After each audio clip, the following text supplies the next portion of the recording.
ঢাকা উত্তর সিটি কর্পোরেশনে এলাকা ভাগ করে রসিদ দিয়ে চলে কোটি কোটি টাকার ময়লা বাণিজ্য।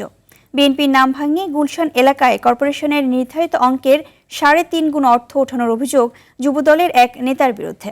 এদিকে বেতন ছাড়াই কাজ করতে হয় বলে অভিযোগ ময়লা সংগ্রহকারী অনেকের।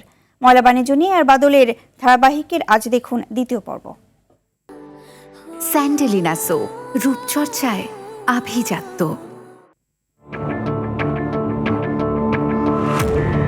রাজধানীর গুলশান 2-এর 56 নম্বর রোডের এই ভবনটির 14টি ফ্ল্যাটের বিপরীতে ময়লার বিলের জন্য নেওয়া হয় 3,500 টাকা। সিটি কর্পোরেশনের নির্ধারিত অঙ্কের চেয়ে যা 2,500 টাকা বেশি। যারা নিচ্ছে এটা হলো মনে হয় দলীয় লোক, কিন্তু এটা সিটি কর্পোরেশনের লোক না সম্ভবত।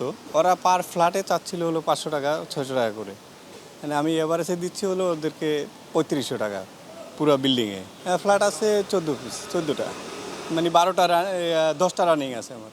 অভিযোগ রয়েছে এমন হারে টাকা তোলা হয় পুরো এলাকাতেই। দেখা যায় 50 থেকে 70 নম্বর সড়কের টাকা আদায়কারী প্রতিষ্ঠানের নাম একতা ক্লিনার এন্টারপ্রাইজ। কার নির্দেশে এবং কেন বেশি টাকা নেওয়া হয় জানতে রসিদে থাকা নম্বরে কল দিলে অপর প্রান্ত থেকে জানানো হয় সাবেক এক যুবদল নেতার নাম।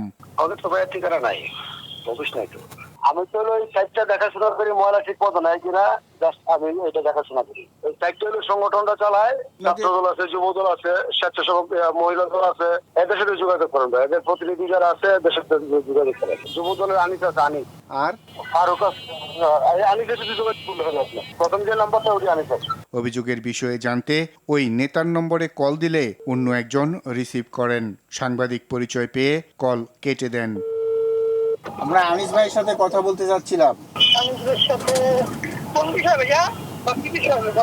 ময়লার বিষয়ে, একতা এন্টারপ্রাইজের বিষয়ে। বাসায় বাসায় গিয়ে ময়লা সংগ্রহকারীদের উপরও চলে জুলুম। নাম পরিচয় প্রকাশ না করার শর্তে একজন জানান, বেতন তো পানিই না, উল্টো তাদেরই টাকা দিতে হয়। বলেন, ময়লার সঙ্গে থাকা প্লাস্টিক সহ বিক্রয়যোগ্য পণ্য বিক্রি করে চলে তাদের সংসার।